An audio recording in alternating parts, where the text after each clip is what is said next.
ডিভিসির জল ছাড়ার কারণে দামোদর এবং মুন্ডেশ্বরীর জলের যে মাত্রা সেই মাত্রা বহুগুণ বাড়তে শুরু করেছে।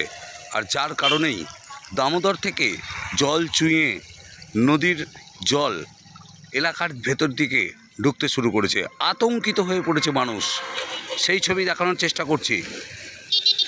পুরসুরা 1 নম্বর গ্রাম পঞ্চায়েতের 108 নম্বর বুথের একদম প্রধান তার বাড়ির সামনেই এই অবস্থা।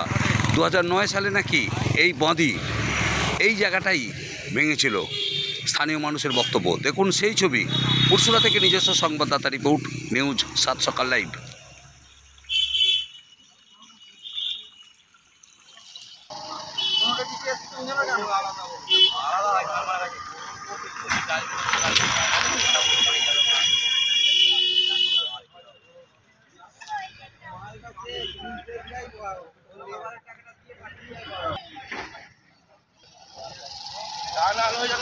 বাড়ি তো ছিলই।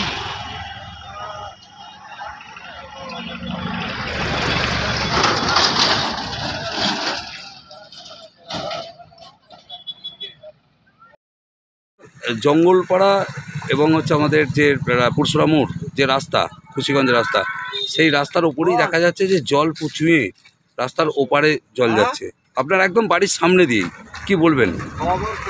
আমরা পুরসুরা 1 নম্বর গ্রাম পঞ্চায়েতের পক্ষ থেকে আমরা বলছি, আমি প্রধান মহাশয় এবং আমার পঞ্চায়েতের যত স্টাফ এবং আমার পঞ্চায়েতের যা আমার কর্মীরা প্রত্যেকজন আমরা এখানে উপস্থিত থেকে আমরা উদ্যোগ নিয়ে কাজ করছি যে আমাদের যেখান দিয়ে জল বেরোচ্ছে সেখান দিয়ে আমরা প্রত্যেকজন আমরা প্রত্যেকজন এখানে আমরা কাল যে রাত থেকে জল আসছে, আমরা রাত্রিরে সব রাত জেগে আমরা প্রত্যেকটা আমাদের যে পুরসুরা 1 নম্বর গ্রাম পঞ্চায়েতের প্রধান, উপপ্রধান, সঞ্চালক এবং আরও সদস্যরা এবং আমার কর্মীরা প্রত্যেকজন এই সহযোগিতায় হাত বাড়িয়ে দিয়েছি, যাতে আমরা বাঁধটা দেখব, যাতে না আমাদের কারো মানুষের ক্ষতি হয়।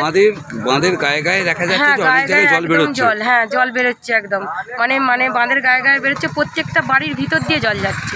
মানুষ তো আতঙ্কিত হচ্ছে। হ্যাঁ, মানুষ আতঙ্কিত হচ্ছে। মানুষকে আমরা চেষ্টা করছি বোঝাচ্ছি যে তাতে থাকার জন্য, আর আমরাও চেষ্টা করছি যে যাতে আমরা মানুষগুলো নিরাপত্তায় থাকুক।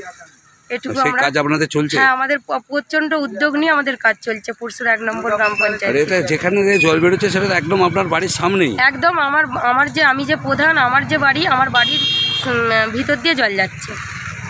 কি নাম আপনার? নাম শর্মা দাস। কত নম্বর গ্রাম পঞ্চায়েত।